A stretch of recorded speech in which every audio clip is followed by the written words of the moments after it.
How's it going, mates?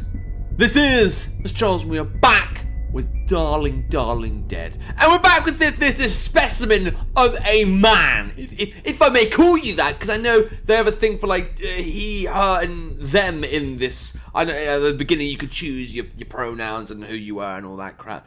But yeah, we're back with Levon. Finally got to see a PNG of him. Seems like a nice guy. Seems like the kind of thing you'd find in Peppa Pig. Ever seen an episode of Peppa Pig or Bluey?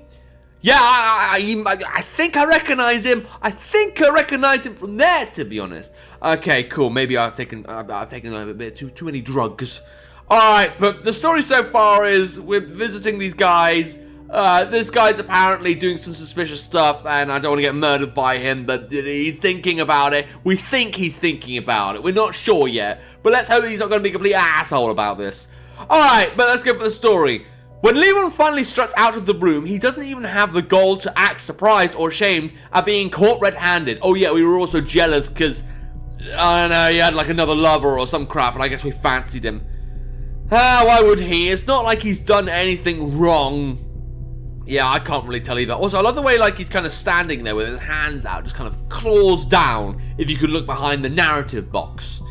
He approaches you with his arms open, kind of, leaning in to give your cheek a kiss. Definitely gay. After what you've just witnessed, the mere notion fills you with disgust. It's when you leap out of his reach that he finally reacts. He frowns, and that, in turn, makes you feel ashamed.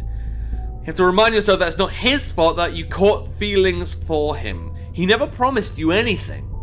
Right? Lev?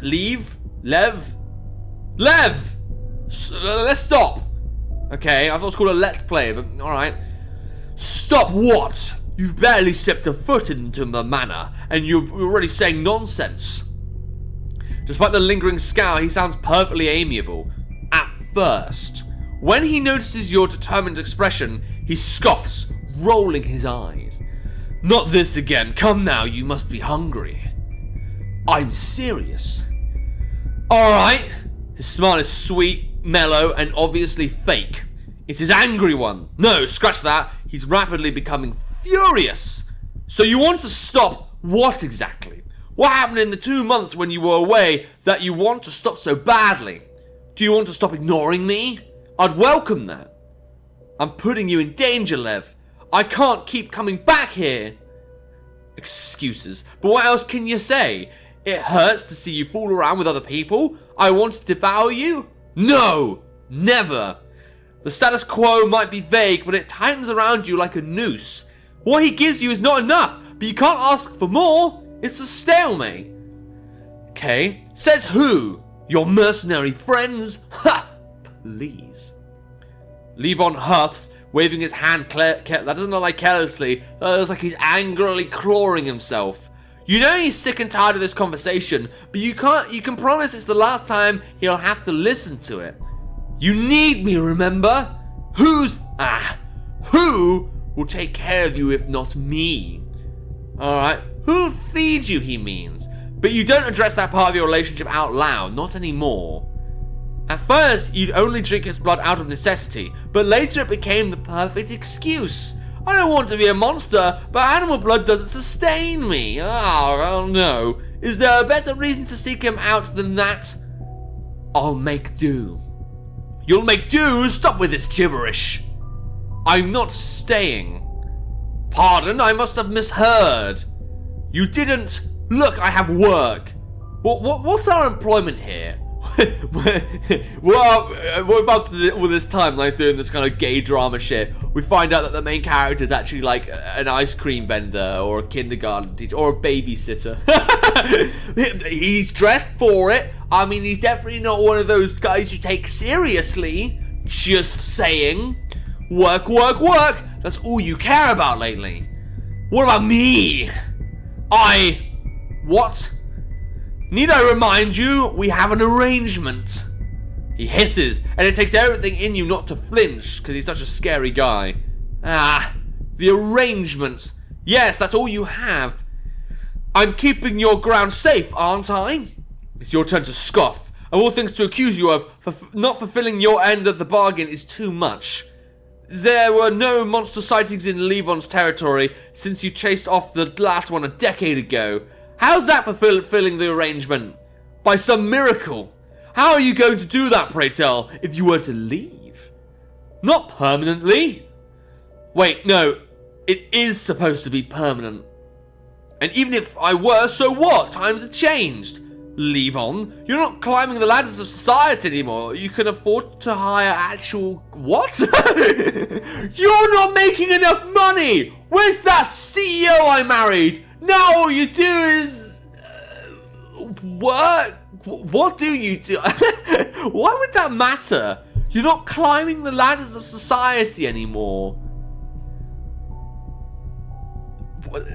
You know when someone like plays a guitar and then the string snaps? That's the equivalent of reading that sentence. Why does that matter?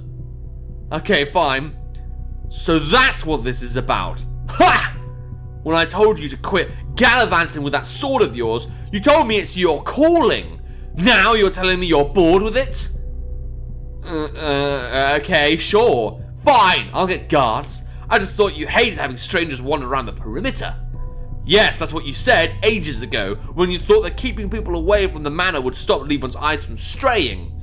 What is that new job of yours? No, tell me. I'd rather know when you're coming back. I'm not sure. Well, then give me an approximation. A year, maybe, or a few? A year. Marvelous. He's really biting his lip there. I don't know what his lip is doing there. It's just kind of going like... But it's just it's a bit weird. I think it's meant to make him look angry, but it looks like a frustrated toddler. Levon's eyes widen, then promptly squint as he frowns.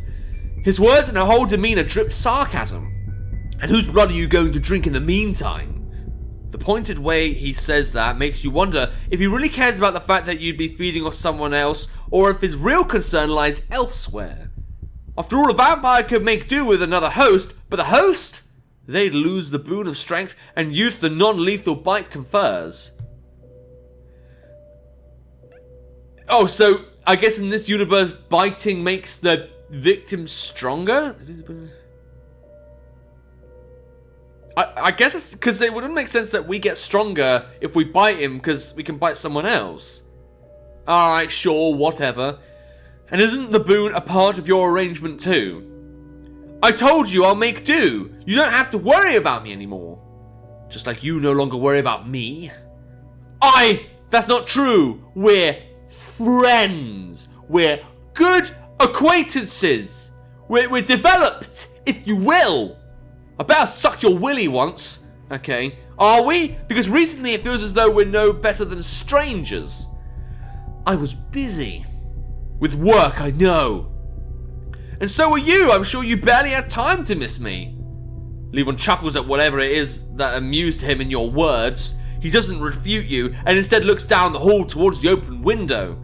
Outside, the sun is slowly creeping up the sky, staining the firmament red.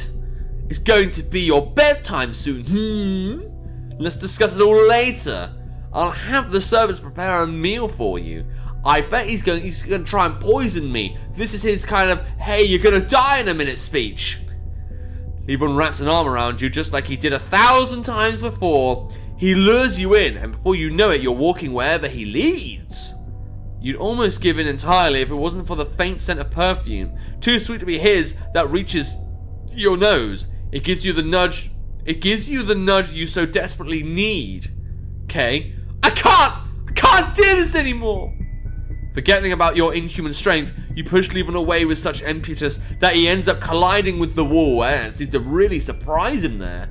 Ugh! I'm sorry! And you are, but with the saccharine aroma stuck in your nostrils, you don't trust yourself to linger. You don't know what you would do if you did. Mrjacharles, wait! Alright, we're back with the room with the gay lamp. Good, great. Ignoring Levon's screams, you dash down the stairs, picking up the pace when you hear the following footsteps. Okay, taking a sharp turn, you almost slip on... Oh shit, is that blood? Did we really not anticipate that? We've been here before, right? We know this guy well enough to know there'd be gore and violence here and there. It is! The scent alone makes your mouth water. Just as you're about to let the delicious smell distract you, X's warning rings in your ear. With all that talk about traitors and Master trying to clean up loose ends. Oh, this must be one of those loose ends. Oh, shit. Okay, the Crimson Puddle of Unknown Origins becomes your apple of discord.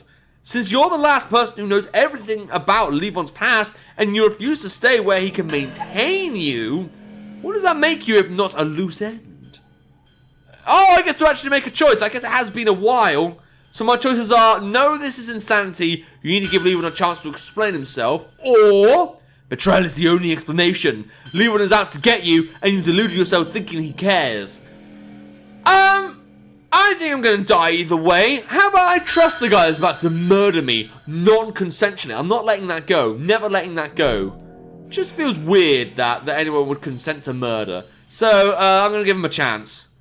That's what you think, but when a broken vase flies just shy of your cheek and shatters on the floor in front of you, the trickle of doubts become a sea. Mrjacharles, stop! Levon's voice, which was so sweet to you just a moment ago, becomes a warning bell in your ear. A loose end, just like his spouse had been. A means to an end. Your arrangement too is broken now, isn't it? Not looking over your shoulder, you run like your life depends on it. And now, you know it does. And now we're outside, cool. Out of the manor and into the garden, you dash as fast as your legs will carry you. You don't stop until something, or someone, makes you. A wooden broom is kicked between your feet. You evade the makeshift trap swiftly, only to fall for a much more basic trick. Okay, a pair of hands pushes you forward out of a scarp and into the pond. Oh, now my clothes are all wet. I can't look like a useless maid if I'm wet. And we signify that it's wet because the screen kind of faded a bit. Did you see that? Blink and you'll miss it.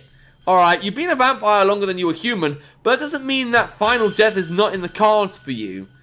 You're drowning, and if you wait for the sun to rise fully, your ashes will dissolve in the water, leaving no trace of your existence. Is Levon really that strong? Could we not, like, beat him up or something? I mean, we're a vampire. We're not meant to be that frail, are we? You need to swim, but your body is like an anchor, sinking deeper and deeper into the pond, and as panic strikes, it refuses to acknowledge that it's already dead. In a moment of lucidity, you wonder what will happen after. Will Levon pretend to mourn, or will he act Blaze, just as he did on the day of his ephemeral spouse's accident? Okay, what an unlucky groom. First, his spouse, now you, his friend. Which of his lovers will be next, you wonder? X? The crimson spills across the lake like viscera. You don't get to see the first rays of sunlight, though, as darkness seizes you first. A nice healthy dose of darkness. Am I dead? This is happening in the past. Okay, like those like chibi art styles you got there. Looks good. Whoa, the background can move? Oh, God, what's this? Am I homeless now? Is that what's happening? Alright, your life was already over half a year ago. That was... Sorry, are you telling me that the 2.5 episodes I did were all just like a kind of like prologue, this is how I die moment? Alright, fine. I guess we're gonna fall in love all over again, or something. The second the vampire's teeth sank into your neck, draining you both of blood and humanity. Though you didn't know that then, you're painfully aware of it now as you're running through the woods with the hunters following hot on your heels. Oh God, another choice. What have we got this time? A wrong choice of a dish ruined your quiet life, you were reckless. Or denying your true nature resulted in a catastrophe you couldn't have foreseen. You were starving. So am I hungry or am I clumsy?